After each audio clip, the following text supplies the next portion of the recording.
Jake Lloyd Bacon, I thought this might be a great idea that you came up with, that we talk about all the wrestlers and their potential favorite movies. Yeah, there's all sorts of crazy wrestling characters. What do you think their favorite movies are going to be? Well, we'd have to speculate. You know, even though we most talk about wrestling, we rarely talk about movies. No, never. Because it's not a movie podcast. It's not a movie podcast, no. We're not a movie podcast. Kayfabe Favorite Flicks today on Pro Wrestling Palskis.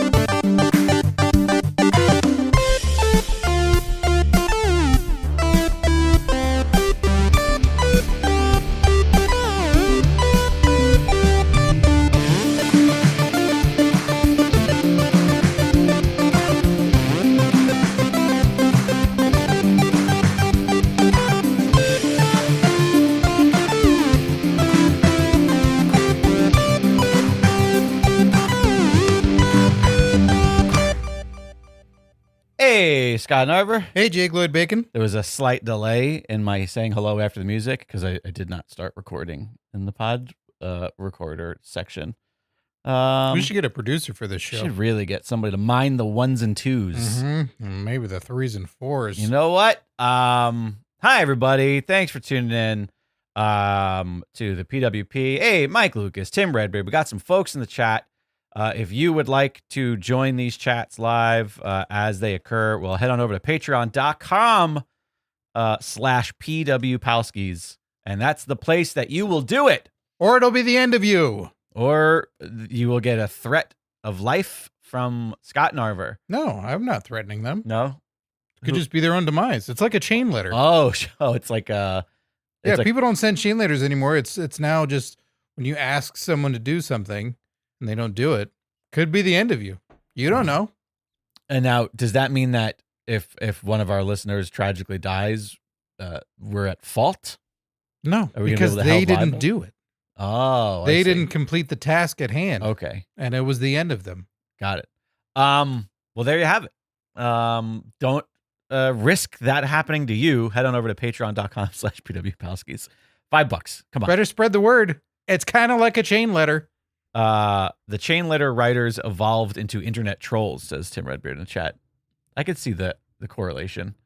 Actually, I think they evolved into like QAnon members, really, more than anything. Well, they're all going to get a show on Netflix called Unreal, so. I don't, is that, it's a wrestling thing. Don't worry about it. Is that the new, like, we're going to show the writer's room? Yeah, and they're all in suits. That's bullshit. Come on. Nobody wants to see a writer's room in any capacity. Nope. Hey, Tony Griggs, current PWP champ, will defend that title next episode.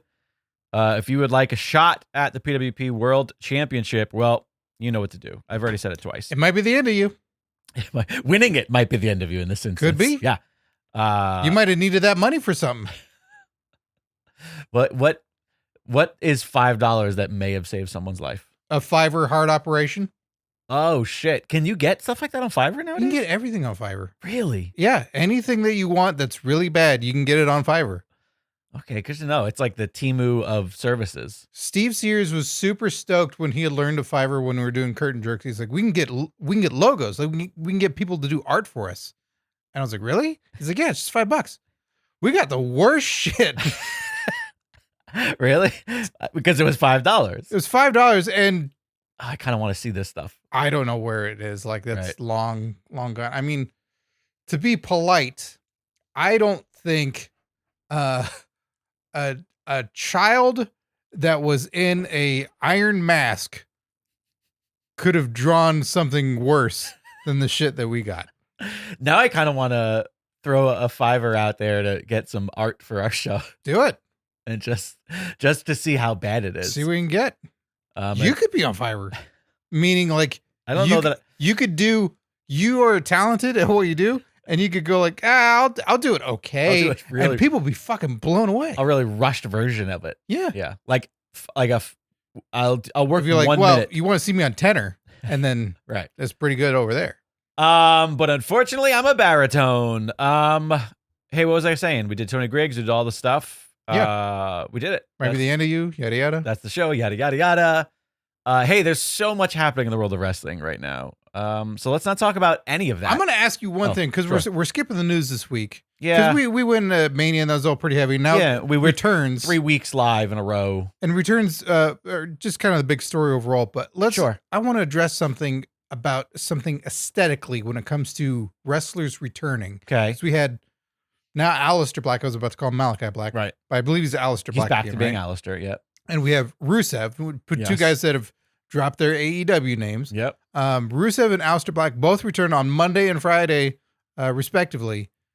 And one was a match that was about to start, like an impromptu match. Yeah. That was Rusev. And he came out in his gear. He came out in his ring gear. And then Malachi Black, it was a Miz TV segment. Right. Miz is dressed up Interrupted. in suit and everything. Aleister Black comes out in gear, Yes. wrestling gear, ready Yeah. to fight. I think both were inappropriate. When you come back for the first time and you've managed to get to the truck and go like, I have a video. I think, Can yeah, you play right. this little video? I formatted it. I figured out what your guys' screens are. Like, it's all good. I know you have 70 new LED panels since we've been here last I got time. it all set up. Yeah. But you just kind of showed up here in a whim. Are you wearing a suit or anything? No. I got No. my tighties on. Right. It's weird. I think it's more weird for Rusev than for Aleister, only because like I feel like that's just like Aleister's always in his ring. I feel like he's that's just how he dresses. I feel. Oh. I don't know. I For the think past like few years, he one of wears so those- many things. He I has think it's 'cause- antlers on his head. He that's has all true. kinds I think of it's shit. because he at least had a coat on. It's because he had like his top garb on, his entrance He did? attire. Yeah, didn't he have his entrance attire on, which is like a thing? Well, when I saw the clip in the ring, no. Oh, okay. Maybe I'm wrong. No, he has a lot of tattoos. That might be what you're thinking of. Maybe that's what it is. That looks like a jacket. Lucas in chat says, I can believe Rusev lives in his wrestling gear. I think it was just weird that I just think Rusev's return was just weird. Like, it's a cool video, everything. Like, it was a cool thing that happened. His but made more sense that he was interrupting a fight in his gear sure, okay. because he knew he was going to potentially fight 4 guys on his own. To me, I just he felt needed like the room for his balls to breathe. I think the problem with that, maybe this is just one of those like they don't want people to remember wrestling kind of things. But That's you. well, I should have been their target audience, but in this instance, I couldn't. I remembered too much for them. He's interrupting a tag battle. So my initial Impromptu. Yeah, but my initial thought was like, oh, he's gonna come out, walk 5 feet, and then we're gonna hear what was his name? Aiden English, Yeah, who works for TNA as a commentator. but that's why I was like, wait, I was like, is this gonna be about like Rusev Day because it's a tag? I think that got in my head in a way that negatively affected me watching. That's on Return. you. Okay, that's fair. But that's I was just There like, was well, no talk of like why is he beating all up these tag free teams? agents, and Aiden English might come back too. I guess it was just I don't understand why he was interrupting tag teams. Why weren't you picking a fight with a new guy? But Because there was a lot of impromptu, like, hey, let's Sure. challenge for a title right now on this night. right, yeah. Aleister Black, though, that was weird. A man's in a full suit, and you're like, oh, yeah? Look at Yeah. this. Shimmying around. Look at my briefs. If you show up after years and you haven't been there, you can't show up in ring gear right away, is my rule. I think you have to show up in civilian walk around gear. The CM Punk after Survivor Series Yeah. War Games, like in a t-shirt. If you have your own shirt, okay. If you want to do that, sure, right, fine. Right, where prep you shit you want to sell on I say if you're a shop.com. good guy, sure. Right, yes. But otherwise, like you can't wear ring gear. It's too weird I can understand that. because you're really not having a Right. match. Yeah. It makes sense to me. Chat. I guess the only thought was that maybe they both thought they would get a match just because it is WWE. You could just show up and point at somebody, and then they'll be like, "You're wrestling right now." It's usually a sign you can point at Sure, to get that's you true. to get you a spot. Yeah, now the Taker's gone. You can't just point at him. Yeah. Yeah, I don't know. I mean, I like that both of these guys are back. At least that'll be interesting to see. You know, how they're utilized, and if it's one of those things where, you know, you look at Penta and Phoenix, and you just go like, "Oh man, AEW," and then you look at obviously Cody a couple years ago, but I wonder if they're just going to get equally lost because of how stacked the roster in WWE is right now. Anyway, Nick Khan has But- addressed this. yeah. Oh, okay. That was an interview amongst WrestleMania week that he said we do not hire guys to just bench them. Oh, Shots fired. There you go. Tim Redbeard in the chat. Why have Aleister do his whole entrance? Why not save that for his first return match? Yeah, I kind of agree there. Just cut the lights. He shows up and kicks Miz or something. No more cutting the lights. Yeah, cutting the lights. You could have just still played his music, but you don't have to do the whole, or play his music, but start it at the part where he's already upright in his, rise from his coffin entrance that he does. Yeah, no more cutting the lights. That is way overdone. AEW does it to death. It was done to death anyway. It's just weird overall. Too many people have to run and get in place. Like, no. Listen, you want to do spotlights? You want to do different lighting? Sure, but the whole idea of I'm going to show up, so make it as difficult as possible for me to get in there. Or cutting the lights before the Tron plays, and then your entrance happens. Like cutting the lights for dramatic effect, but not cutting the lights to be a magic person who can appear in places. Cut the lights in the ring, and then have the stage just lit up, the entrance and all. Yeah, sure. Anything else, not just the entire arena. Like, oh, well, I guess he's real good friends with the guys in the truck. To go, shut off the whole fucking show. Who are you? Also, do you like, work here? Not once did we see the tail end of somebody like standing up really quickly. Like, come on, show me the time that the guy wasn't quick enough to make his magic entrance work. Seth Rollins wasn't quick enough to make his magic wardrobe costume change. Like, no more. That was rough. No more. Right on. So that's our news. There you go. We did it. We talked about wrestling, and yeah, I don't know. What do you think? Just for the job that you want, not the job that you don't quite have, or that we don't know if you have. Yeah, because these could all be outsiders. You could all be fucking what's his name? You could all be Adam Pearce when you show up. You might just be authority figures. We don't know. They don't wrestle. So do you think that the outsiders would have been less effective if they showed up in their Ramon and Diesel gear? Yes, 100%. They're the ones who had it right. Something about Razor's gear specifically would have looked ridiculous. He showed up in street gear and showed up in the crowd, did it all right because they didn't. Yeah, we didn't. Their thing was they didn't work there. Yeah, no. Well, in any case, listen, this isn't a movie podcast, but or is it? But sometimes we just want a quick and easy idea to have fun shooting the shit. You for an were episode. Inspired hours before the show began today, and you're like, what if we did this? And I was like, all right, let's do it. What would specific wrestlers, the kayfabe characters, not the people, because I'm sure there's fucking interviews out there, people are like, oh, we already know this information, because everybody is an open book all the time, always. Yeah. We're talking characters. We know that Paul Levesque's favorite movie is Baby's Day Out. Just can't get enough of it. That baby's crazy. You want to why? It's because he's like, one day I'll get my day out. Mm-hmm. Yeah. But he can't. He's in prison right now. Wants to be that baby.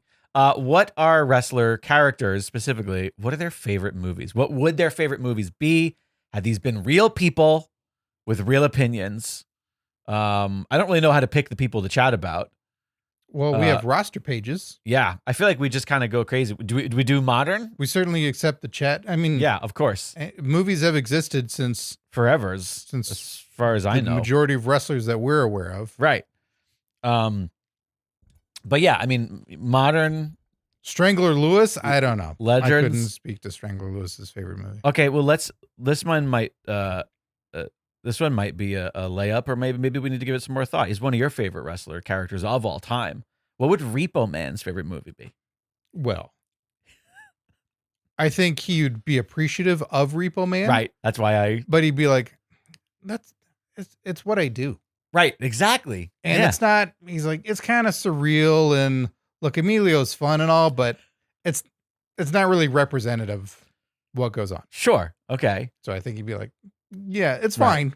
So what is he? But I hear about it too much. But is he? I feel like, do we go into this? Is he into like Jane Austen rom-coms? What's his brand of movie? Where do we think Repo Man? He's kind of creeping. He likes people getting comeuppance. Look, he likes Emilio and all, and he respects the fact that he stuck with the family name and didn't change it. Okay. But at the end of the day, he's like, look, I gotta admit, I'm a Machine Guy. Wall Street is his favorite movie. Oh, okay. Also, he's like, Martin and Charlie. It's all about what's yours is mine. Making money, stealing, and what's mine is also mine. Taking stuff out of one person. So he loves that because he's like, look, I aspire to be good with the stocks and stuff like that. But he's like, I'm a grunt. I'm on I gotta work. If Repo Man became a pro wrestler and had a gimmick, he would just be a Gordon Gekko type. Sure. Slick back hair, big phone. Like he's always talking to IRS and going like, "Hey, can you tell me? Can you explain this to me?" And he's like, Right. "Look, you don't get it. Okay. Like you carry around a rope, a big old metal hook. Sure. Like you have a tire tread on you. Right. Like you What got run happened? over. Yeah. Or did you just throw some clothing down while you were repoing a vehicle and then not realize you ran over it? Doesn't make any sense. He's like, you got Wall Street energy. You could be on the floor, but Right. you don't have the attention span for it. That's fair. And you kick people. Right. So right. but Wall Street's his favorite movie. That makes sense. You brought up IRS. Mhm. What's IRS's favorite movie? Repo Man. Amazing. Mhm. Of course. Yeah. I mean, perfect. Because he makes fun of Repo Man, and he's like, "That's what you do." He's like, "No, it's not really." That's what you do. Mike Lucas in the chat says Repo Man's favorite movie is Cars. Which one? Is it the first Cars? But wait, that has to be his least favorite movie because these cars are completely autonomous. Nobody owns these cars. You can't take it back from the bank. Yeah, Tonator's a son of a bitch. A walking, talking tow truck? Yeah. Buck teeth? Seems like a slap to the face. Tim Redbeard says IRS's favorite movie is Stranger Than Fiction. By the way, that's one of my favorite movies. I just watched that not too long ago. Fuck, it's still so good. But yes, because Will Ferrell works for the IRS. Mr. I want to say his name is Glick, maybe? Jiminy? No, maybe it's not Glick. It's something like that, the character's name. But see, the thing is, I don't think IRS. He loves Queen Latifah. I feel like he would dislike that movie because he's not good enough at his job at the IRS, unless that's like the fantasy for Well, IRS clearly need to take on a second job. Right. That's fair.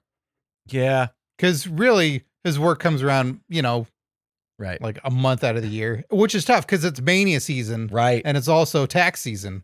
That's just too much on his plate. Actually, I'm going to say maybe IRS's favorite movie is like a stoner comedy that he watches around 420 because the season's over. Half baked. Yeah, it was a hellacious month, getting all them monies. And then he sits down on the 15th and he's got all this money and he's like, I know what I'm going to do with all this. Buy some spliffs and watch Half Baked. Spliffs, eh? Yeah, I don't know. I don't do this. I don't do the weeds. So I thought that was No, you just sell it though. I thought that was a hip thing to say. Mike, wait, who is that? I saw it earlier. Mike Lucas also again in the chat says Miz's favorite movies are the ones with him in them. Yeah, I think that's fair. Yeah.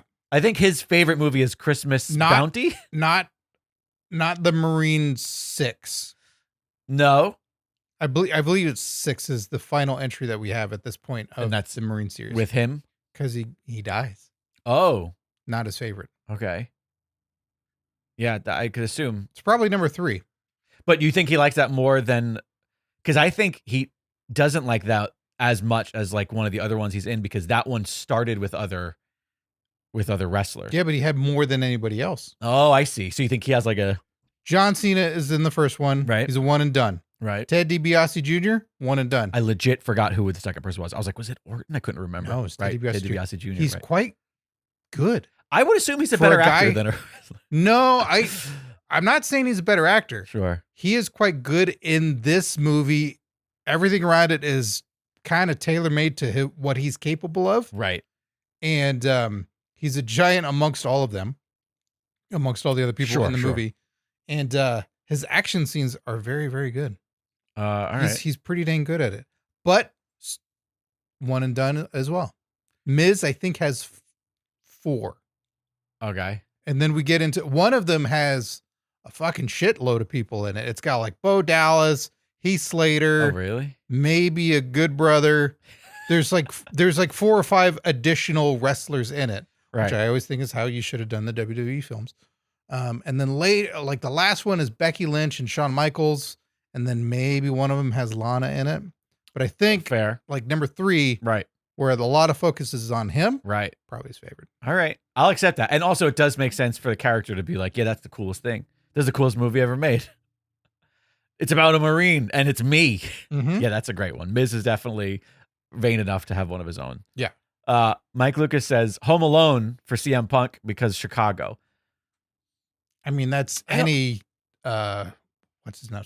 Who's the guy that wrote it? Not Hughes. Hughes? Yeah, John Hughes? Yes, John thank Hughes. you. Will Hughes. Everybody knows famous director Will Hughes. And that's all John Hughes Right. movies that are Chicago based, right? Yeah, and I feel like I wouldn't think it's Home Alone. I feel like he probably likes Bueller more than that. Yeah, he also likes Kieran more. That's fair. We've seen the interaction. Yeah, we've seen it. I'm gonna go just because I feel like it's the punk rock version of the sport he loves most, hockey. I think his movie CM Punk the characters would be Slapshot. I think it also is. Oh, really? In real life? It might be. I think now that you just said that, I think I just realized that he used to have what's his face's picture as his Twitter handle for years. Paul Coach. Newman. Yeah. I just realized that. Okay, bad example. Well, although the character and the kayfabe and the real person of CM Punk aren't that different in all fairness compared to some other. I mean, how deep do you want to get with stuff like that? It's like, Right. well, I mean, Stone Cold Sure. Steve Austin, just him turned up to 10. Sure, of course. But I think we've got to go with the anti-authority. Right. Because he's not completely anti-authority. Otherwise, he wouldn't ever work for any corporation. Yes, 100%. All right. I mean, I kind of like the old ridiculous characters because they're They're not real people. they're not real people. They're far more not real people. I'm looking over your shoulder and seeing the little Jake the Snake in a glass container there, like he's the Rose from Beauty and the Beast. What's Jake the Snake's favorite movie? Oh, We can split this into two sections: pre-saved Jake and then post-saved Jake. Because post-saved Jake, it's probably like Passion of the Christ. he's not that Christ punchy. I'm thinking of like the era of. That's no one's favorite movie. Have you actually watched Passion of the I Christ? couldn't sit through it. I got 20 minutes in. I was like, fuck, I can't. It is brutal. Yeah. It is not a good time. Right. It's not rewatchable. It's for anybody who's like, oh man, I fucking movies like Saw, torture porn movies. I hate those movies, even though they don't watch them. Right. This is the worst offender. I completely agree. Because there's no, I mean, you see Mel's foot, but you don't see him and Murtaugh going like, I'm too old for this shit. There's no levity in this movie. I like the idea at all. Like the idea of Christ being like, I'm too young for this shit at some point as they're stringing him up. 33. Yeah, it's not. My father lived way older than this. This is what you do to your kid if they've, they're not listening to you. You're like, go watch Passion of the Christ. Right. Oh, well, this is horrible. Keep watching it. Learn something. So no, I wouldn't. Any safe character like a HBK, anybody like that. Like I'm not giving him Passion of the Christ. No, that's that's like fair. this is my favorite. Right. I love Caviezel. I think the thing about when I say young Jake, the Jake of that era, I suppose. Do we think of somebody who's psychological as liking psychological movies because they're like that? Because I wouldn't be surprised if he's like, my favorite movie is All Dogs Go to Heaven. Like if it's like something like a kid's movie. Because he loves snakes and he hates dogs? And he wants them all dead? No. Why? Is that a thing? No, I was just he taking likes snakes. He's Jake the Snake Roberts. Wait, you're kidding me. Is that what was in that sack? You should look at this more. He's got a little snake around. No, he's got a feather boa. No, that's Hollywood Hulk. Oh my God, it's got a head on it. You're looking too low. There's too much light. Oh, wait a minute. If I take the little lid off, it doesn't come off. I feel like because he was so visceral that I could see him like liking a really simple kids movie because it's like it just brings me joy. The Land Before Time. The Land Before Time. Sure. Because that's like the most innocent of innocent kids movies. Sure. I could see that being the case. I don't think the out of the 9 that there are. Off. Yeah, never mind. It doesn't come off. I tried. You didn't. All right. Mike Lucas threw out the name Baron Corbin in the chat. He gave an answer, but I want to see what you say first. It's an amusing answer. Sure, that's why I was gonna save it. But he's lone. Right. So Mike Lucas says Dances with Wolves for Baron Corbin. I wouldn't think so. I think he'd sooner like The Gray. The Gray? Oh, okay. Was that the one with Liam Neeson? Mm-hmm. I didn't see that. Also, not super uplifting. No. But I think more enjoyable than Okay. Well, I could say most things are more enjoyable than Passion of the Christ. Sure, yeah, that's a very low bar to get over. But it's about the wolves really coming into power, and it's the wolves' day. Right. Dances with Wolves, arguably not so much. Right. Can I throw the end of the wolves? I'm gonna throw an alternative out there. Okay. Just because sometimes you you like the fantasy of a thing that you can't like. That's like far away from what you are. And what I'm you single. I get it. Yeah. He likes hairspray because he's Oh, like, because he doesn't have hair? yeah. I hear his bush is outstanding. Really? Yeah. From who? Internet. Wow. They almost called him Bushel Corbin. Bushel Corbin. Yeah. Wow. Not a. They're gonna put roadkill with him because it's like a haystack. Got it. All right. Yeah. It's where he wear those tight pants to keep it down. Sure. I feel like there was a short while there as Happy Corbin. Sure. Where his movie taste probably changed. Yeah. What do we think that when he was Happy Corbin, he was living the life, it was all about luck. Richie Rich. Oh, okay. He's a Macaulay fan. But wait, didn't Rick? Oh, he definitely is. But also, didn't that end poorly? I don't remember the ending of Richie Rich. Oh, wasn't it about him being when humbled? he then becomes Casper? Wait, is that the story? Is that the connective tissue? That's the lore of the comics of like the conspiracy theory of it all. Is when you look at Richie Rich and you look at Casper side by side, you're like, oh, Richie Rich dies and becomes Casper. Oh, and also that's why you could bring it up. You could look it up.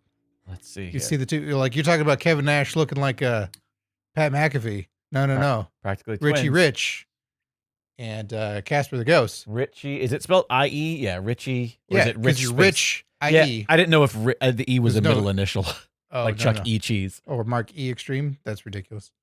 Richie Rich Casper. Oh, shit. I mean, that's all. Are you sharing it with our audience? I'm going to do that in a second. I need to set it up so that I can do that well and not butcher everything when I come back to us. Yeah, he's dead. I mean, so when he was Happy Corbin, it's Richie Rich. When he's then sad, broke, miserable Corbin, it was Casper. I mean, look at that.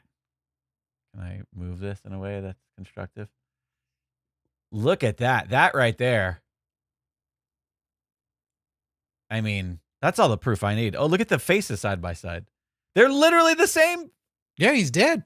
So when you, as a ghost, you maintain some of your facial structure. But right. you lose all your hair. Another reason why Baron Corbin finds it a cautionary tale. Mm-hmm. But you don't get to keep your shorts. Or a bow tie. Wait a minute. Are they in the same comic together? Or is this just somebody? Yeah, there's a crossover. Wait, they can't be the same person. They were in the same place. This is like everybody with Chad Gable. Multiverse. That's all. Oh, okay. He's just around his dead self. Marty McFly was around Marty McFly. That's fair. Well, I'm convinced. That's all I needed right there. So Baron Corbin, there you go. I like that we're getting names from the chat here. Matt Riddle. Oh. The original Super Mario Brothers movie. 100%.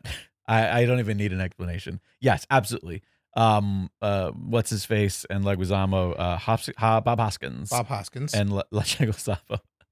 Somewhere I clipped and saved, it'd probably be too hard for me to find, but a quote from Bob Hoskins talking about working on that movie.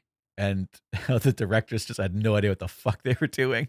And at some point he was like, what the fuck have I gotten myself into? And all because his kid was just like, you gotta be in the Super Mario Bros. Movie. That was everybody's kid. Fair. Yeah, no, 100%. Matt Riddle. And by the way, he doesn't like it ironically either. He thinks it's like he giggles every time the fungus is talked about. That's fair. And he loves it when the king is revealed to have been the fungus the whole time. Because he's like, when he looks at whoever he's with at the time, whether it's his wife or other ladies, he's like, I'm the king. But there's a fungus inside me. And he points to his little mushroom tattoo. Oh, okay. All right. Like, you get it? Yeah. Like, I gotta go. Please. Can you give me an Uber? I need to go somewhere. I have some. He's like, wait, aren't you my wife? No? Get out of here. What town is this? And then he picks up his phone and starts talking shit to Goldberg online. Okay, Goldberg. What's I feel like Goldberg's favorite movie is the original Longest Yard. God, there's so many of those movies. And all of them are not good. I like the one with the wrestlers. It might only be because the wrestlers. Because I go, oh, look at the wrestlers. Kevin Nash and Steve Austin steal the movie. Yeah, but 100%. Not enough. No. Not enough of them. I'm going to say Goldberg's favorite movie is He probably does like a football movie. the original Terminator. Oh, really? Can't be stopped. Yeah, but I feel like He's badass and he tears through and he's rooting for the Terminator. right. He's watching it and he's like, kill that fucking kid. Terminator's so cool. No, there is no kid. Oh, to kill that fucking woman. Sorry, yes. Yeah. I forget the plot. He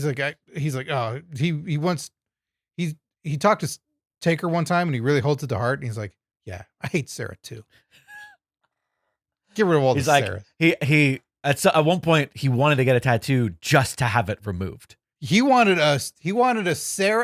wanted a Sarah tattoo on his throat as well, but a circle with a line through it.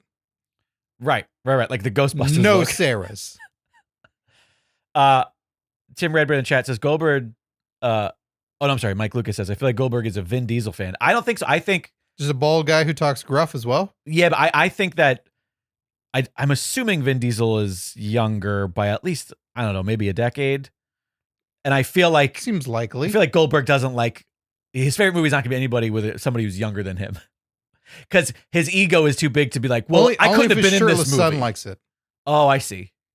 Yeah, because his kid's like, I love Fast and Furious, Dad. It's about family. Me too, then. He's like, oh, okay. So that's cool. So what you're saying is Goldberg's desperation. But he thinks his name is Van Diesel. He thinks he's totally car themed. Van Diesel. Yeah. Okay.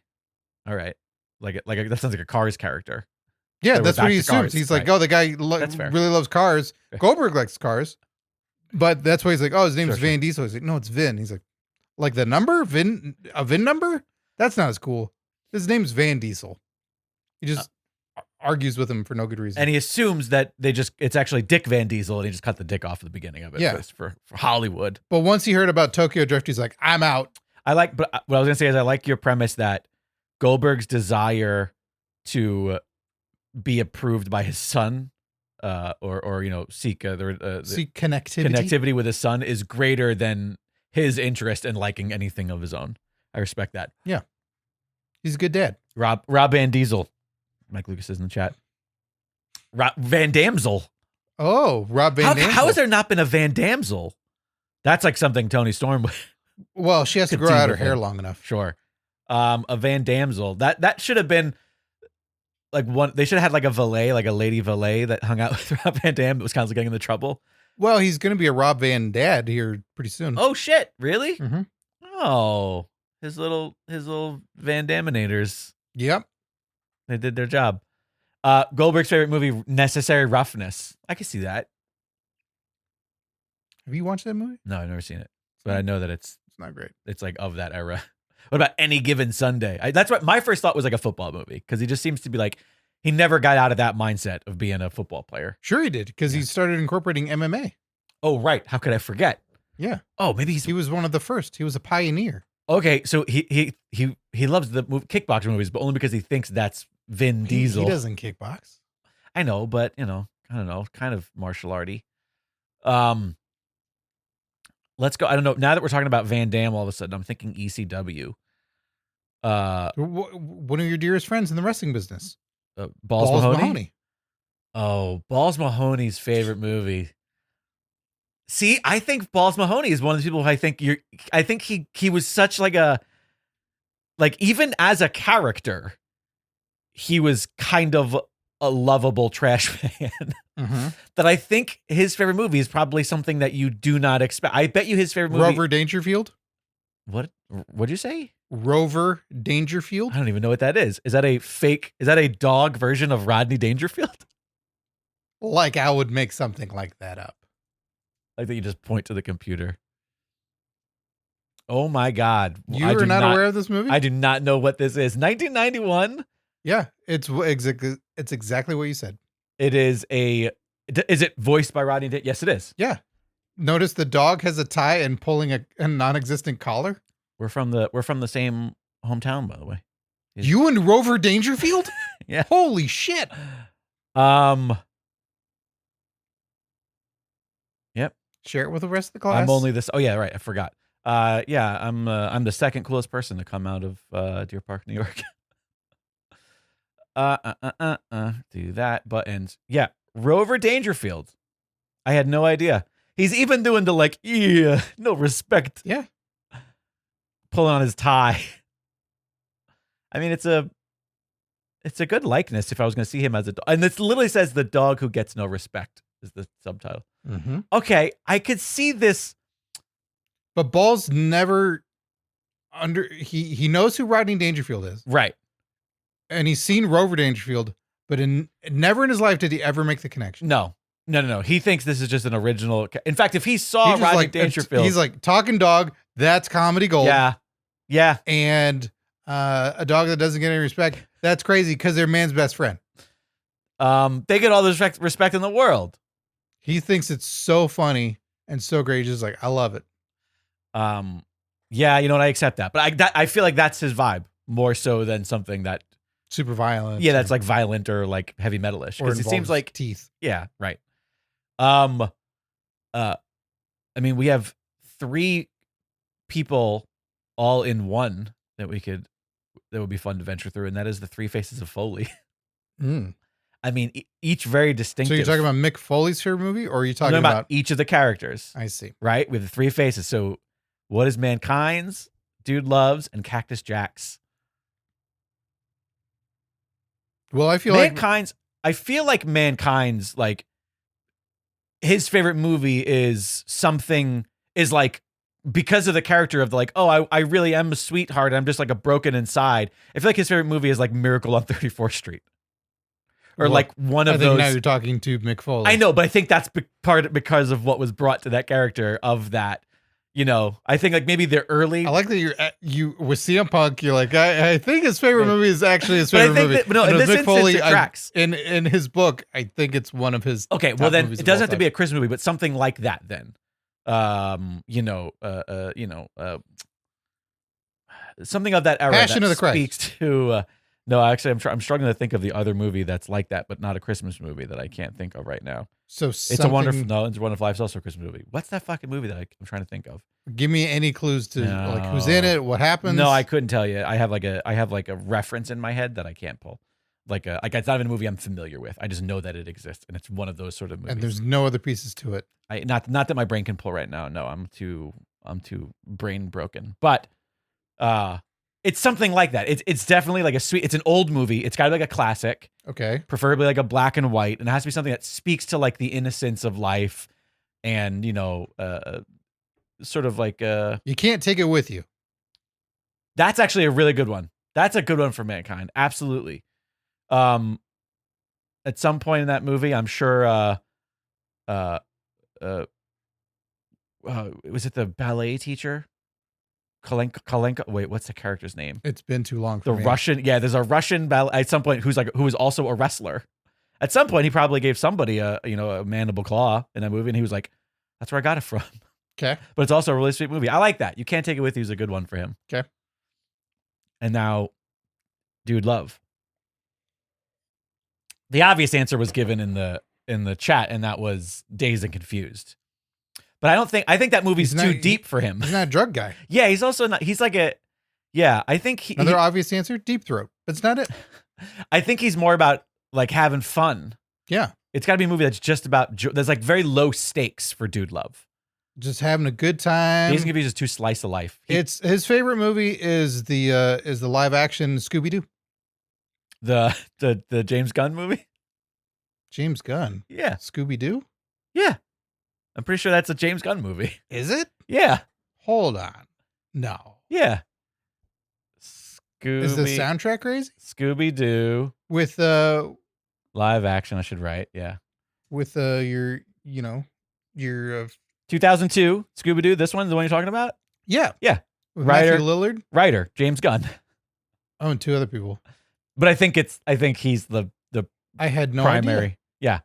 With Matthew Lillard as Shaggy. So you think this is Dude Love's favorite? Yeah, but then he gets scared and turns it off when it gets spooky. At some but he point, loves like 20 minutes of the movie. Right, like a little kid who always wants to rewatch just. And then he'll leave the room for a little while, comes back, and then like everything. Oh, if it wasn't for you dang kids, it's like, yeah, they did it. Also, it speaks to his childhood as well in a way that's just like, yeah, I just want to be cool. And look at the way all the ladies love these guys. Mm-hmm. That's fair, because he wouldn't like. I don't think he would like a stoner movie. It's like they're hanging out in the van. They're They're peaceful. They're happy. Like there's snacks. He loves Scooby and Shaggy having snacks. Right. He thinks Fred's cool. See, the ladies are hot. They're throwing out stuff in the chat like Temple of Doom. Well, why? You guys say these things, Big, but why? Big Lebowski. But yeah, I think that they just see tie-dye and think that he's a pothead.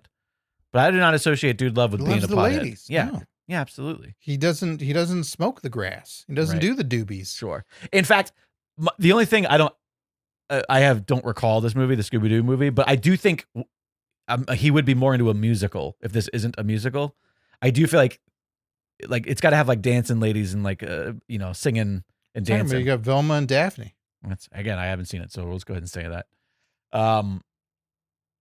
Now they're just throwing out random shit. Deuce Bigelow. What? Where's the connective tissue? I think Deuce is a little too mean-spirited for that. That's what I'm trying to get at. Yeah, for Dude and Love. like your reference to he's a male prostitute. Yeah, and your reference to Dazed and Confused. Like he doesn't like Linklater. That's way too deep. There's way too much thought going on in that movie. Linklater is way over his head. I'm okay with Scooby. I think that tracks. All right, so Cactus Jack. I Cactus want to hear Jack. Tim Redbeard say why Last Crusade would be it for Cactus Jack. Cactus, Last Crusade.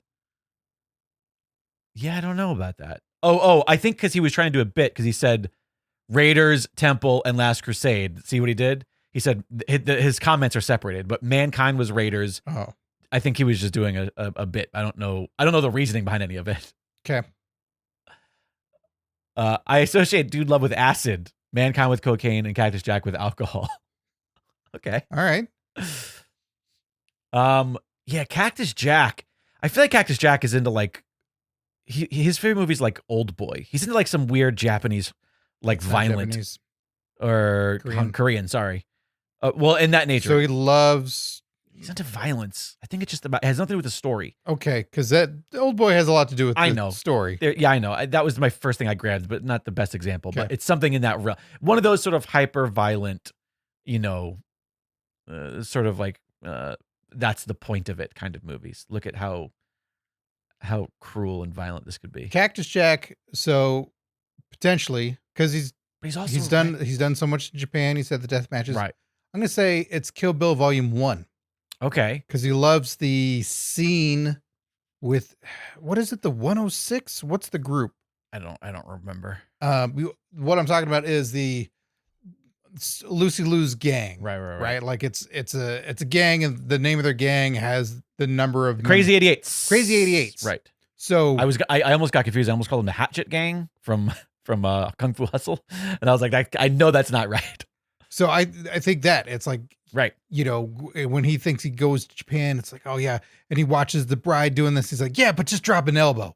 Just Right. drop one elbow. Yeah, the sword's cool, but Also, he's this like Southern crazy like cowboy kind of New Mexico. Yeah, but that's what I'm getting. Like the he's that like Tex-Mex kind of like the old Western vibe, and there definitely is a bit of that in the Kill Bill story. Yeah, I can see But that. it's not Volume 2, and it's not the whole bloody affair. It's Volume 1 because that has Right. going Yes. to Japan, Yep. fighting, bloody. Yeah. It's crazy. She Yeah. gets in the battle, and it's like, Right. yeah. And the resolution is irrelevant, which helps for somebody like Cactus Jack. Mm-hmm. I love it. Mike Lucas in chat. What's El Grande Americano's favorite movie? I have an answer. I have a joke answer right away, but it might be the real answer. Kind of. Wait. But I need to remember what it's called. Hang on a second. Okay. Casa de mi Padre. Oh, okay. I still have yet to watch that. I watched it. I remember it was just fine, but it is the entire Western comedy Spanish language movie that Will Ferrell did. Mm-hmm. So it's made for American audiences, but it is entirely in Spanish. Will Ferrell just performs it in the entire movie in Spanish, and it's not like that's not what the joke is. It's just a comedy movie, and it just so happens to be. Yeah, they play it fairly straight. They play right? it completely straight. It is a Western. It is just a comedy-ish Western. Yeah. That's my pick. What were you gonna say? Nacho Libre Oh, gotcha. Nacho Libre. Yeah, that tracks. tracks, but I don't think it's accurate. Right. I think this is funnier because it's still just like white people pretending to be Mexican. Mm-hmm. The other thought was Born in East LA. Born in East LA. What is that? I know that Cheech title. Marin? Oh, right. That's funny. And he's from East LA. He's an American Right. citizen. And then I can't remember the circumstances that happened, but he gets rounded up by immigration Right. and then thrown into Mexico. And all the while, something happens, like he gets knocked a little loopy. Right. And he's also just not the brightest guy. And so he's saying, hey, I'm an American. And they're like, oh, yeah, who's the president? Oh, that actor. Right. And says the wrong name. It was Reagan at the time, but he says somebody else. And then they're like, actor. oh, okay, buddy, get in the back. So he's trying to break back into America, even though he is American. Right. And then all the while, like he's teaching Mexican guys like American sayings and stuff like that. Right. In fact, I need to add that to my Letterboxd watch list. I remember it being fun, but I haven't watched it in a long time. It has a fun song of Was it called Born in East? What was it called again? Born in East LA. All right. And it's there's a parody of Bruce Springsteen's Born in the USA. Available now on Tubi. There you go. High quality. Enjoy those same ads running over and over. But oh my God, it's 4 ads and it's 2 of the same just repeated. It used to be real bad. It was only one ad over and over, yeah. and I stopped on Tubi for a long time, but it's better now. I think these are all great options. Both Tim Redbeard and Mike Lucas that also jumped to Nacho Libre. Oh, great, perfect. I think they're all great. I go options. with yours. I go with. I think this one is more it's so specific to the actual character and person and the idea that like, hey, if Grande Americano is indeed Chad Gable lying to people, like this is funny. There's some humor there. Yeah. Runner up, WrestleManiac. That's for you, Gilbert. Oh, there you go. That's for you. All right, let's go to some more modern luchador killer. Let's go to some more modern. Let's think of who are some other modern guys? What's Jacob Fatu's favorite movie? Oh, Jacob Fatu's the Samoan werewolf, Jacob Fatu's favorite movie. The Monster Squad. The Monster Squad, the one with the kids? Yeah. Okay. They are the Monster Squad. But aren't they hunting him if he's a werewolf? There's that werewolf. He's a Samoan werewolf. Got it. But ultimately, like, he looks at the movie a little bit differently than everybody else. Because everybody looks at it as like, oh, those kids, they're all coming together, they're having a good time, and they're fighting monsters. But he's like, oh, all those monsters, they have a family. They all come together. The Dracula, Frankenstein's monster, Creature from the Black Lagoon, right. Werewolf, Mummy. Like, they all join together for a great cause. And he's like, I have the bloodline. He wants to find his fellow monsters. And he's sad when a bunch of kids murder him. He watches it as a cautionary tale. Yeah, he watches it as like, well, first off, can't trust kids. Right. They're bad. Yeah. Bad news. Which I agree. He's had several. Every time he watches that movie, Jacob Fatu gets a vasectomy. Another one? Mm-hmm. Are they just cutting a different spot and tying even more? Like, what are they doing? It's all different because he has to go to different places because sometimes they said like, sir, you can't keep coming back. And sometimes they'll just do a fake procedure. They're like, yep, we just did. He's like, right. I didn't even feel it that time. Right. Oh, well, it just gets easier and easier. Other places will just do it. Sometimes they'll untie it and then tie it back up again. Okay. He has also more tubes than more men. Oh, right. Of course. He's like got most men. Right. It's there's a few different ways where that his sperm is delivered. Mm-hmm. Mike Lucas throws out an option too. Fatu's favorite movie, Twilight. There are no werewolves in the first one. In the very, very first one, there's not a single werewolf? I don't believe Well, they don't turn into werewolves? I've sat through that piece of shit. I know. I watched them all once too for the sake of I thought podcast. that was a later introduction. That the first one is just I think what they Edward. know that they are, but maybe they don't change. I can't speak to that. I feel like it's clear in the first one, but I don't know. But does he like it because of the werewolves? Wouldn't he hate that they're working together? Named Jacob, right? Oh, I didn't even think about that. I did not even put 2 and 2 together. Good job. Fantastic. I would say his favorite movie is Predator, says Tim Redbeard. That's a pretty good one. It's a pretty good one. I like that too. Who else we got? Who are some of the more bombastic actual like characters? Hold on, I'm trying to figure out when Jacob appears in Twilight. Oh, when he appeared? Well, he's definitely in the first movie. Do you mean when they turn into werewolves? Because he's in the first one. I don't know that. Because it literally starts with them just being like friends. I can't believe we're doing this. When do we see werewolves? No, that's not how you spell it, computer. In Twilight. New Moon keeps showing up for me. Da da da da da da da. Yeah, I don't know. You watched them all. I know, but it was a long time ago, and I've tried to block them out. 6 days ago.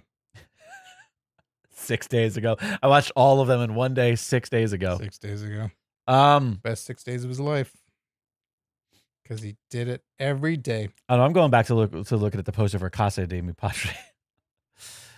Sounds like the character shows up in Twilight, but then werewolf doesn't show up until second one. There so we go. If you Right. you know So why, you can't count that. That's you fair. can't count that That's as the real deal.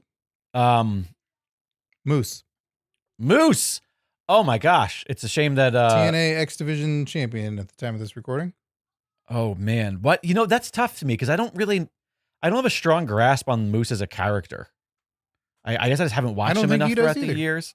Okay, but I think that's kind of it. I feel like call me Mouse, you motherfucker. His character is just kind of like pro wrestler. Like he's bombastic, he's boastful, but he's not really like, I don't really have like a distinctive like. He is also a former football player. Okay. He's a guy. He's Moose. Moose's favorite movie. He was friends with Mike Kanellis there for a while. Okay. I mean, there's something about him that like, he seems like a lovely fellow, but I kind of get like basic bro out of him. I feel like he's the kind of guy who's just a bro. Like, I don't know. I feel like his favorite movie is like Bad Boys. Nothing wrong with that. No. Like, I feel like it's just he loves a spinning camera. Really? Is that part of his? Moose sits there and he goes like, how did they do that? And he thinks, if you were to ask Moose, like, how do you get that shot in Bad Boys, that famous, everything's spinning around? Right. He thinks that Will Smith and Martin Lawrence are spinning around and the camera's still. Got it. And a lot of his promos that they don't use, he's also trying to recreate the shot, just spinning around. And they're like, Moose. It's like, you're just showing us your armpits and your butt. And he's going like, Bad Boys. And he's just spinning around. And they're like, nope, what? That's not how that shot worked. And they try to show him and he goes, it's not it. You didn't get it. Yeah, I feel like that's a fair bet there. Yeah. They're still talking about Twilight in the chat. Of course they are. Trying to see if we had another option. Who else? Kenny Omega. Oh, it's like some Dragon Ball bullshit. He likes some fucking, it's like Akira, but he doesn't know why. His favorite movie's like, I like Akira. Oh, really? What's great about it? The bike is cool looking. What's wrong with that? Can't one like a bike? No, 100%. I think it's definitely like an old Japanese anime. Okay. But not anything that's like what's that famous company? Studio Ghibli. Not like one of those. Those are too mainstream. No, it's got to be like something that's a little bit more underground. Even Akira's like. He's also sick of Mark Hamill showing up in all of them. Okay. Dubbing voices. He's like, again. With this guy? He just sounds like Joker. That's it. That's all you get. I had never seen any of the Ghibli movies at all. And Alexandra, since our relationship began, has slowly showed me a few of them every in between Twilight. Yeah, marathons. Yeah. We go Twilight Ghibli. And she put on not Spirited Away, Howl's Moving Castle. Mm-hmm. And I immediately was just like blown away that Billy Crystal voices a character in the Ghibli movie. I was like, you should have told me Billy Crystal voices a character in a Ghibli movie. I would have fucking immediately watched that 20 years ago. I had no idea. It was such a surprise to me. Not the hand-drawn anything or none of that. What do you mean? Like, that's not the reason why I would watch it? Is that what you're getting at? Yeah. Oh, I mean, no, they're objectively great. Impressive nature of... But I just never... hand-drawn animation. Yeah, rather than like good. Billy Crystal sat in the booth for 2 days, went... But, you just want me to say these lines? I'm a little fire guy. So this was already someone else did this, and Yep. I'm just redoing it? Doing it over over again. again. Me how much money? Yeah. Tim Redbeard agrees. Kenny's would be the most obscure Japanese anime, probably something with tentacle-clad monsters. Yeah, I'm less familiar with animes overall. Right. Like I know some of the major ones, Right. but I couldn't deep dive on it. So Yeah. I guess we have to go with Akira. Yeah, that's Unless fine. the chat's got another one. Or like Ghost in a Shell, maybe slightly more obscure-ish. No, I guess not. They're both well-known, award-winning. Yeah, that's been turned into a major motion picture. It has. What are his boys, the Young Bucks, collective favorite movie? Street Fighter live action? No, the Home Alone sequels. Just the sequels. Yeah. But wait, 2 is still pretty good. Do you mean after 2? No, I don't mean 2. Oh, okay. That's too mainstream. Okay, so he likes 3 and on. They like one of them likes 4, one of them likes 5. Okay. One of them likes the Matt Jackson loves the one with French Stewart in it. I didn't even know. He's like, that guy, he's Matt Jackson will tell you unabashedly. He's like, French Stewart is a comedy legend. And they're like, oh, you like Third Rock from the Sun? He's like, no, that's bullshit. I don't like it. Hate that Home movie. Alone 4? He's like, that's his best work he's ever done. That's amazing. I just write French Stewart Home Alone, and I spelled Stewart Stewert. Missy Pyle's in there too, unfortunately. Speaking for her sake, not for. Speaking of French Stewart, last night we watched Stargate, the movie. Alexandra was always a fan of the show and never saw the movie. God. I like it. I had no problem with it, but It's dreadful. we were watching it, and we got to like, I don't know, 20 minutes before the end of the movie, and I'm like, this feels wrong. Like something is wrong. I saw the movie last a long time ago. James Spader just keeps staring at a bomb and not doing anything about it. I love it. But it was a brand new Blu-ray. I still have the thing up there because I didn't take it out of the PlayStation. Brand new, like a director's cut or extended cut. Bland new Blu-ray. Still in packaging. Stargate. Yeah, it's wrapped in plastic. So we got all the way through it, and I'm like, wait a minute. There's supposed to be subtitles for these fucking aliens. We're supposed to know what they're saying for some of this shit. It's not all our experience of them of not knowing. And I went online and it's like, oh yeah, in the first releases of this specific Blu-ray, they didn't, since they went back to like the master footage and reburned it, we didn't get the burned in subtitles for the alien language. Because people programming the movie fell asleep because it's so awful. All right, never mind. I don't want to fucking. There's one great. Nobody gives a fuck. Yeah, because it's Stargate. There's one great part of Stargate if you use your imagination. So, there's Kurt Russell's character, who's wasted in it. And then there's like the dopey villager with the big, huge teeth. Mm-hmm. When he gets blown up, if you picture in that debris that all the stuff happens, if you picture his teeth rolling forward, great, best scene in the whole fucking movie. Good to know. That would have been it. The one scene that's not in the movie is the best scene in the movie. No, just the one little added effect of teeth rolling forward. I know Roland and Emmerich make such great movies, those guys, and this is no different. You know what? I Mike Lucas is correct. Okay. You're taking back. I'll say Nick Jackson. Yeah. His favorite movie is Three Ninjas. That's fair. With the first one, the original? That's what he says. OG? Is Three Ninjas. Yeah, because he doesn't like the one with Hogan. Colt, Tum Tum, and what's the other guy's name? What's the third brother's name? Colt? Dick Flip. Dick Flip and Tum Tum. That was it. Right. Dick Flip. Old Dick Flip Ninja. Yeah, but Matt Jackson, Home Alone 4. Nick Jackson, Three Ninjas. All right, this could just be the show from now on. I'm totally fine with just making this Pro Wrestling Palskis for all of eternity. We'll just do every single wrestler that's ever wrestled. Well, we haven't chosen any ladies yet. Oh shit! It's been ladyless. We're so uninclusive. Okay, the character of Nikki Cross, the crazy one. The crazy, well, yeah, that doesn't narrow shit down at all. Okay, you're right. Every version of her has been a little bit crazy. She's craziest now, right? Arguably. Yeah. Okay. Sure. Current Wyatt Six member, Sister Abigail, aka Nikki Cross. What is her favorite movie? Again, is it obvious where it's just like something that's kind of crazy and horrific, or is it? Because I feel like it's probably some experimental film. It's Eraserhead. Oh, okay. She's like, I get it. She just sits there and goes, that makes sense. Yeah, I get it. Okay. And everybody watching her is like, wait, what do you get? I got it. I get but it. What's it? This all makes sense. I was gonna go Donnie Darko. Which cut? I don't know. The one that fucking doesn't make any sense. Oh wait, that's all of them.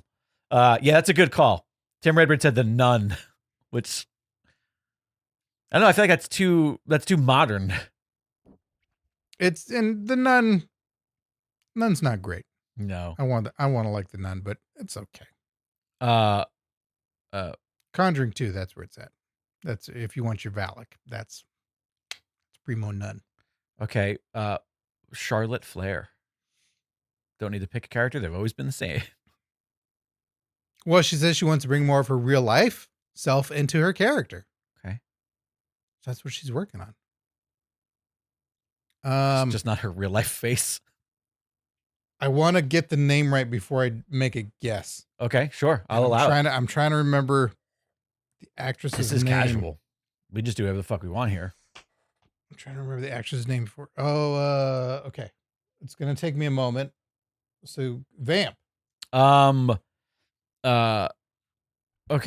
I'm gonna vamp by saying that Charlotte's favorite movie is definitely something that her dad hates, but pretends to like because he loves his daughter. Unlike Goldberg, who actually does just like what his kid likes. Rick is just like, yeah, no, I get it. That's a really great movie, your favorite movie. But then behind her back is just like, yeah, it's not. In my days, we had real movies. 27 Dresses.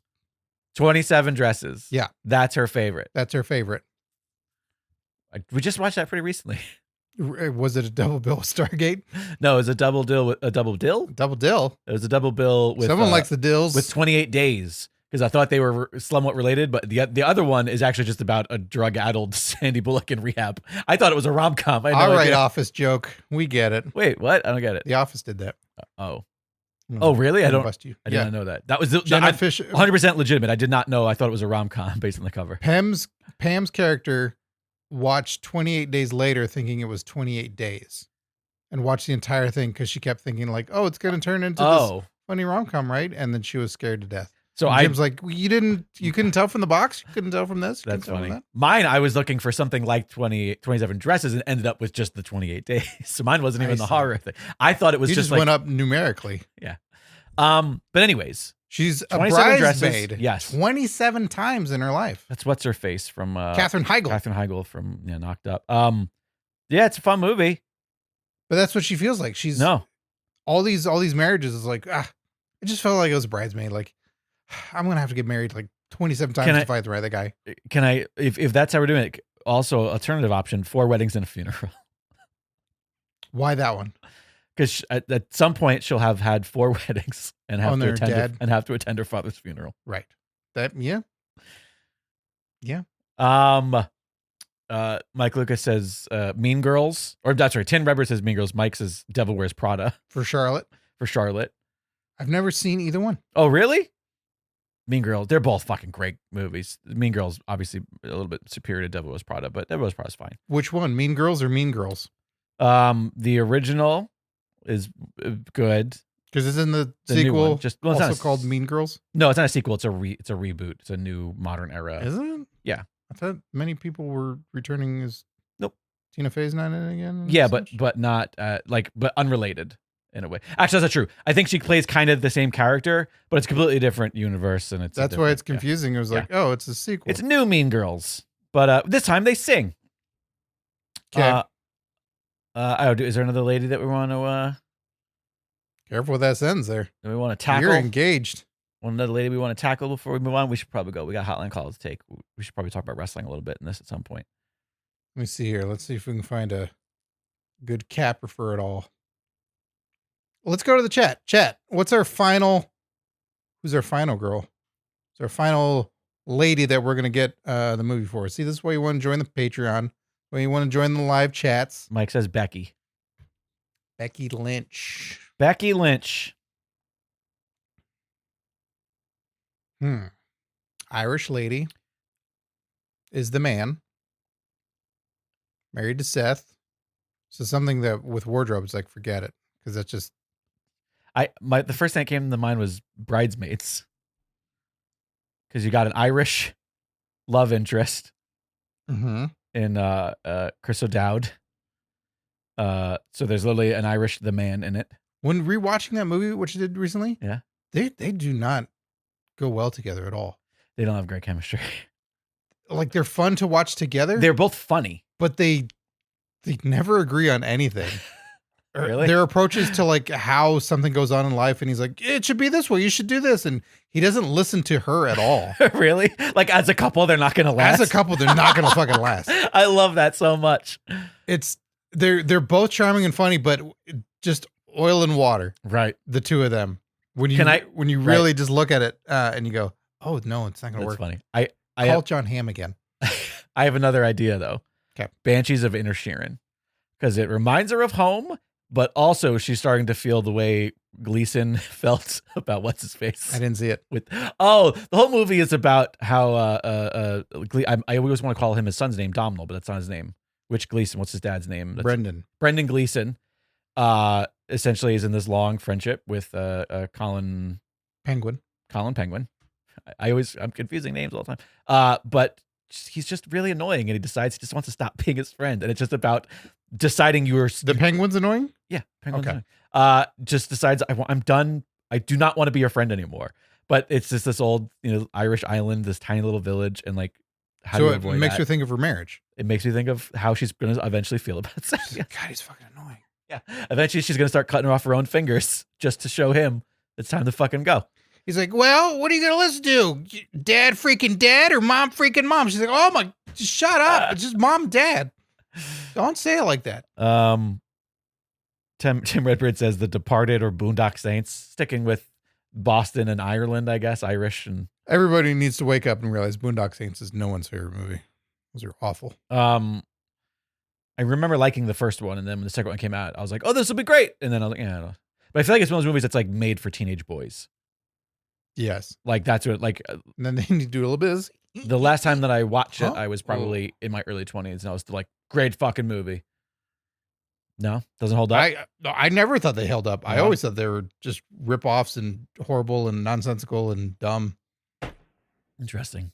Did you ever watch the documentary on the guy? No. Who made it? No, I know they made it. Who basically, like, halfway through the movie turns into the stereotypical, like, I'm big time. Like, I made it. I'm the greatest guy ever. People love me. I made this independent movie, and I'm the fucking bee's knees. Oh, no. And it's called Overnight? Yeah. And he turns into a real piece of shit real fast because there's footage. They're documenting the whole thing as it's happening. Like, he's trying to make the movie, trying to get it happen, and you see the guy and you go like, oh, he seems like a reasonable, all right guy. And this is the 90s, and he's trying to make this and make it all happen. Yeah. And then just a huge piece of shit. All right. Immediately. It's going on to the watch list as well. This one's also available on Tubi and Pluto and the Roku channel. All right, I think we did it. I think we satisfied the bit. I would like to do this forever. Okay. So we'll do this next week and the week after and the week after. This is not a movie podcast, but this is a podcast that has a hotline, 747-666-5606. That's the number. If you would like to call it, you can leave a voicemail at any time of day, and we will play it on the show and try to do the best we can to continue whatever it is you're chatting about. Scott and Arvin, want to see what the hotline has in store for us today? Sure do. So do I. I wonder if there's any way that I didn't close that window that had it all open. Nope. I did. Let me find them. Oh, now we have to listen to the Rover Dangerfield trailer. I took a little YouTube course on copyright infringement. Okay. So that our channel could have that strike against it cleared from our Christmas movie debacle.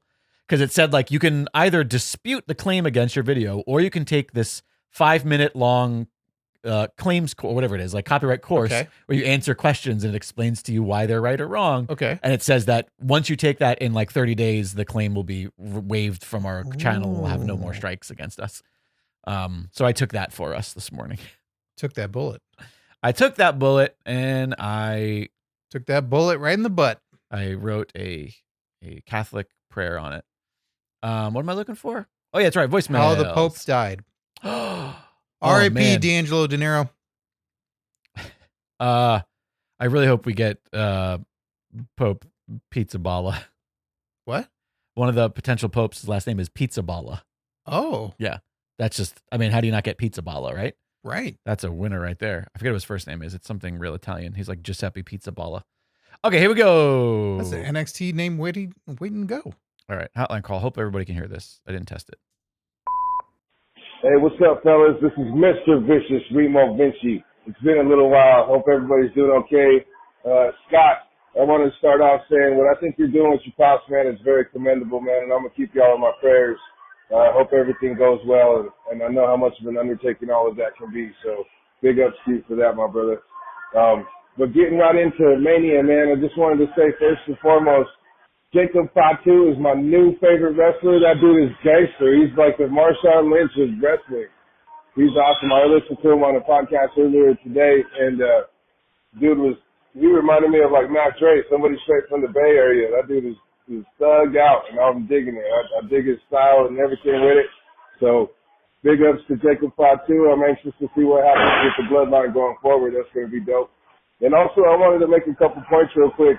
It was really cool how Ken Shamrock was getting put over a lot this weekend. I heard a few different things with people putting him over, and I thought that was dope, and it made me think it could be possible maybe this next year we get Shamrock in the Hall of Fame and maybe get a little involvement from him again. I think that would be tight. I think it's about time. Yeah, I think it's very much well deserved. And I also want to make a couple other little points about things I wish it would bring back or change.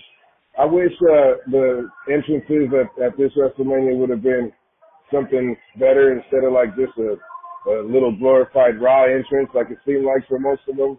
You know, WrestleMania entrances, I always thought that ever since I was a little kid, man, I look forward to those because those are always the biggest, best ones. And I was disappointed with a lot of that this year, so hopefully that changes at some point. And I also miss the celebrity involvement, like people doing ring announcing, guest ring announcers or guest referees or something, you know? Like I know the guest referee spot's kind of a touchy one every now and then, but the guest ring announcing and stuff like that or valets or whatever, that was pretty dope, man. And you know, ain't nothing wrong with that.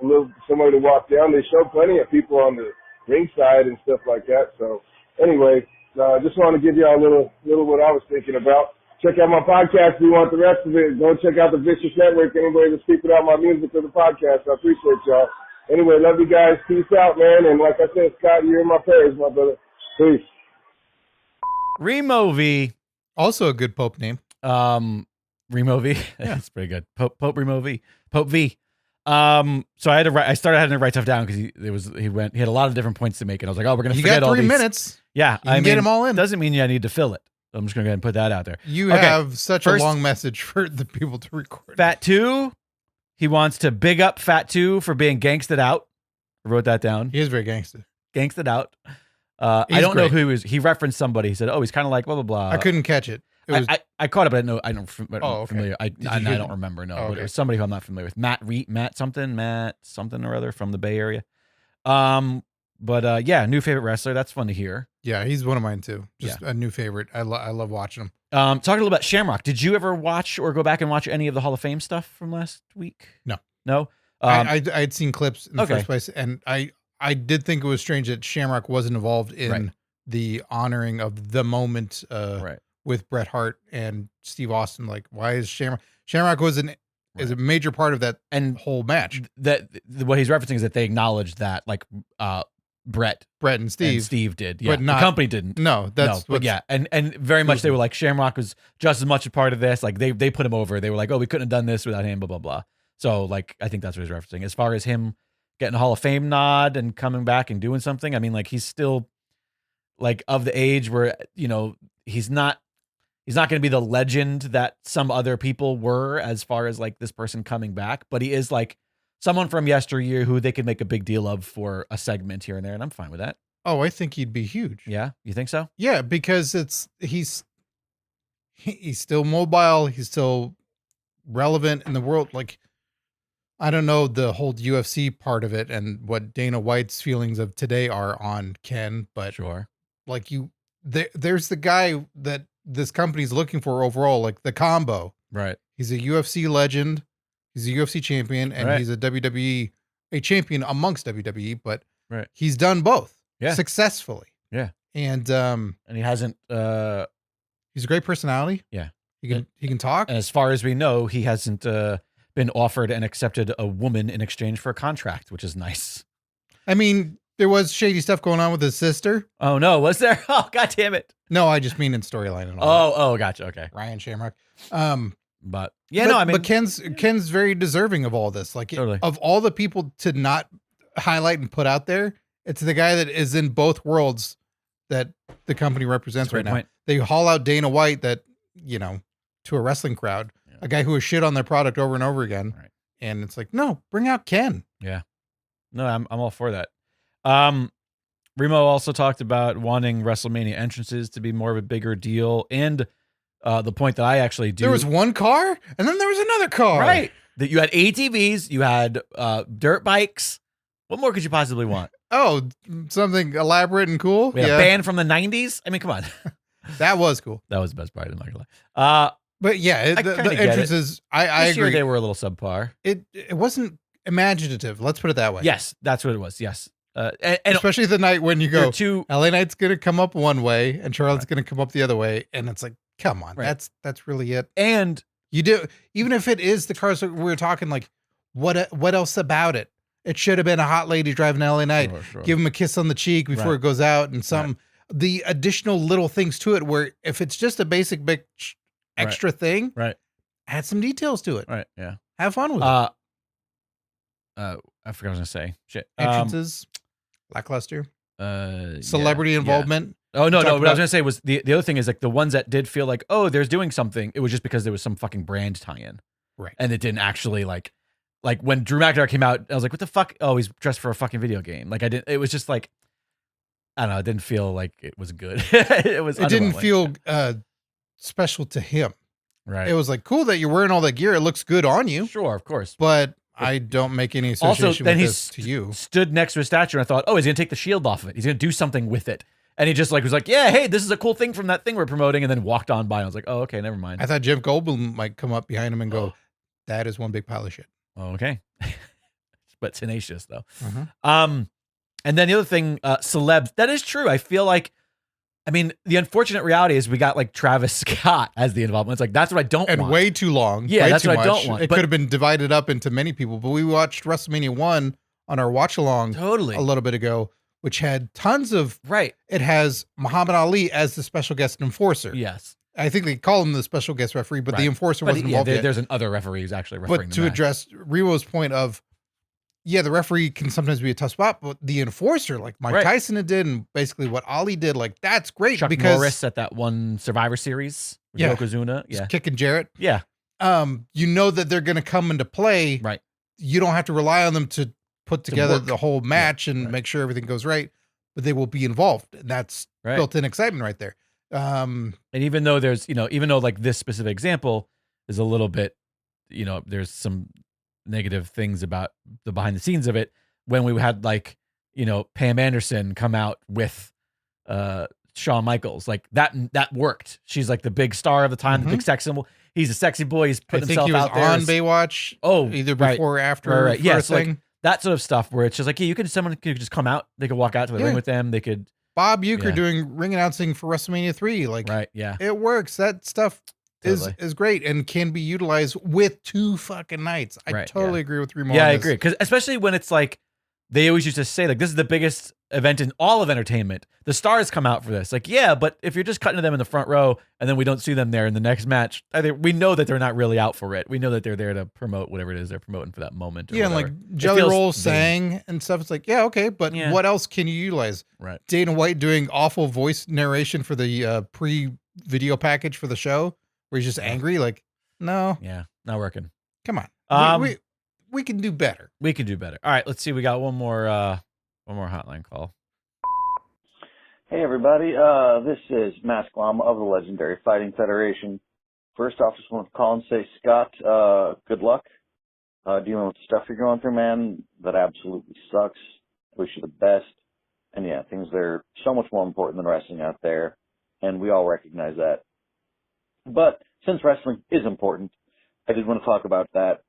Paul Heyman's starting a new faction, and I don't believe it's got a name yet. I was curious, would you prefer for Heyman to hit the old nostalgia button and go with a Dangerous Alliance? Or would you prefer something new? What do y'all feel in general about rehashing an old stable or becoming a new stable? We're just kind of curious on your thoughts. Anyway, have a great day, y'all. And I didn't say much to Jake. I don't know if you're going through anything. But if you are, man, we support you too. And good luck with it. Take care, y'all. Bye. Let's cut that last part out. It's all about me. Thanks, So- Remo, and thanks, Maslama. Like, thank you. I don't know if I'm doing anything noble. I'm just in a situation where I'm just doing it. But thank you. That's all very nice and sweet. You would be doing something noble if you joined Paul Heyman's new stable. So I'm trying to bring it Sure. back. I'll do it. So the new Paul Heyman I might stable need the cash. at time of recording is 2 people. So it's a tag team so far, not a stable with a manager. I disagree. Okay. Have you seen the size of Heyman? He's a But stable. But he's not fighting. He's an unstable stable. He's not fighting. Yeah, what are you talking about? He punched balls and wiggled his That's fist. true. You're right. He did a little. He's in there, baby. Jiggle wiggle. And he took a bump when he sat down on the ground. So far it's Heyman, Seth Rollins, and Braun Breaker. Mm-hmm. So he's asking, do we rehash an old thing for the branding of this, or Yeah. do we make it something new? I don't like the rehashing of old things. I don't mind a nod to an old thing, but I don't like it when it's just like, this is the LWO. It's like, is it? Yeah, when it's completely void of multiple elements, Right. then I'm not for it. Right. Because LWO, it's like, hey, Ray's here. And Right. Yeah. that's it. Doesn't work for me. You could have come up with something new and exciting, and you can talk about the LWO and throw to it and be like, yeah, it's reminiscent of that. Right. Right. But establish your own new thing, because I don't think they've been successful in either one. They didn't Right. make LWO a 2.0 that was better or Right. any good, and you just look at it and you go, I kind of just like- rather watch the old one. It was kind of like, we have the rights to this T-shirt design. We'd like to sell this again. Yeah. Yeah. Now you bought Conan. Okay, that's a little too late now. Right. And same with Dangerous Alliance. I like Dangerous Alliance as it was. I don't think if there was more elements to it, like if Austin was involved or they resurrected Rick Rude, but it just doesn't feel like Yeah. it's worth it. Now, are we going to run out of fucking names for all these factions and course. things? They get funny from time to time where you Right. hear it and you go, wait, Right. what are you called? You're called The- the Protocol Assembly? Like, I don't know about that. That's a little weird. You call Because the centripetal force of the destitute of gravitational pulling? What? Sometimes you hear it initially, and as wrestling fans, we get just numb and used to things where we go, wait, it's the bloodline? What the hell does that mean? Oh, they're all family, they're all related. Oh, okay. And That by the works. way, we're not we're not acknowledging that for like a week that's what you called Cody Rhodes and Goldust at one point in WWE. Is that right? Yeah, I'm pretty sure they were for like 1 or 2 weeks. Their tag team was called the Bloodline, and then they Oh. were like, "Oh, never mind, we're not doing that. Blood Brothers, Blood Brothers instead." Painty Boys. The Dust Brothers. Wait, no. Wait, I had a thing I was gonna say and I launched. Oh yeah, so there's a lot of speculation online that that this is supposed to be a nod to Evolution, and that they're gonna try to fill these roles. That Triple H, Seth is Triple H, Heyman is Flair, which I'm like, oh, that's a leap. But I guess if it's like the old legend, he's not a wrestler, but I guess it's kind of makes sense ish. I don't Boy, know. I would just disagree with that Well- on its surface, because it's like, no, why Right. why would you even try to do Evolution that way? And no, Evolution to me was different because that was all wrestlers. Right. Sure, Like, of course. Flair being course. the past Right. was exceptional. So if Right. you don't have anyone of that Right. caliber, Sure. you're not going to even get close to what Evolution was. Yeah, and the like definitive forethought of the internet culture that I've seen on our Discord and on our social media, the little I've fucking looked at it, thankfully, was like, oh, we've got Evolution. For ages, Seth has been the Revolutionary. They're gonna call this group Revolution. I'm like, you mean the name of the women's pay-per-view that they already have the rights to? They did one. That they call, I know, but I'm sure that like they have a trademarked in You could that. also call it St. Valentine's Day Massacre, I guess, if you wanted to. If we're just doing the one-offs. Yeah, I don't know. It's tricky. That's got to just be I so want it to be tricky something when you name a group that has no identity yet, Right. Yeah. and Or, when or, you're- or purpose. Like what do you set out to do? right, As dumb as something, like our Retribution was, like it made sense for the story they were trying to tell. Like, oh, we are here to seek retribution because we've been wronged. yeah, Or, the social outcasts, where it's like, okay, it's not a great name, but I get what you're doing. You guys were all people who were outcast by the you have a yeah. ginger in there, yeah, Yeah, we get get it. Right. I would in this Yeah. instance, I'd say go for something new. Dangerous Alliance, I don't think carries enough weight with it, and Was there a name for that temporary group that the pandemic ruined when he was doing Retribution. when he was doing the Monday Night Messiah, and then AOP joined Seth Rollins? Oh, there probably was. Like, I don't know if they had came up because it had to do with something with the Messiah. Was it something about like the apostles or something biblical or something like that. Yeah, chat. Do you recall? Was there a name for that Is there a group? name for that group? Because I'm tempted to Google. I'm worried that they were like, hey, that thing that we had to pull the trigger on because the people that were in it couldn't come to America, or couldn't work or whatever the reasons were because of the pandemic. We're just gonna do that. We're gonna do that now. Seth Rollins took out somebody's eye. Maybe that's what it had to do with. Murdered a guy. Attempted murder.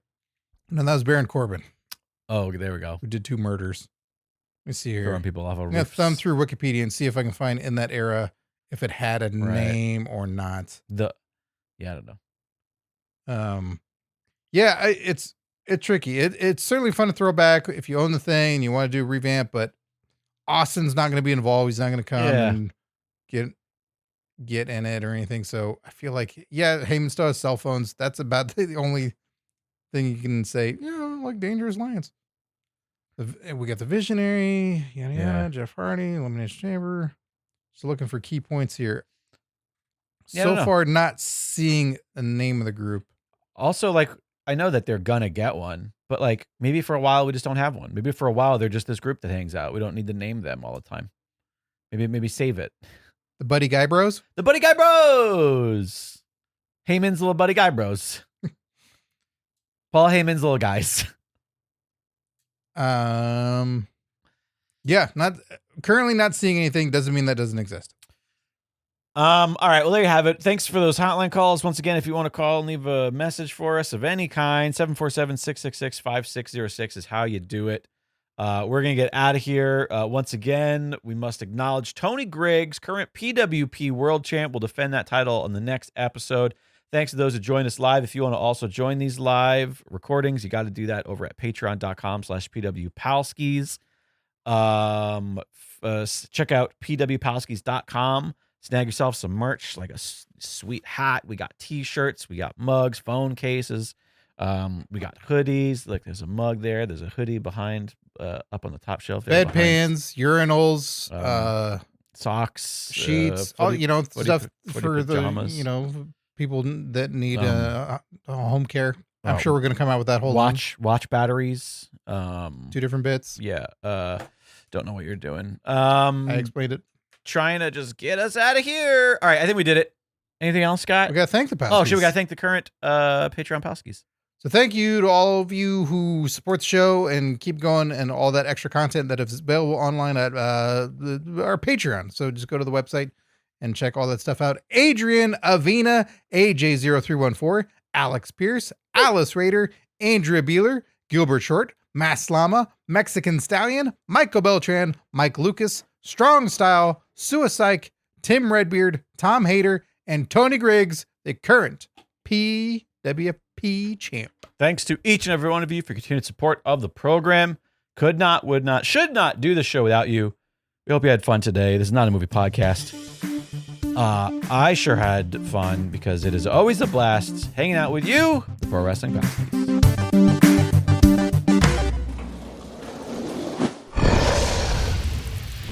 Dragon Wagon.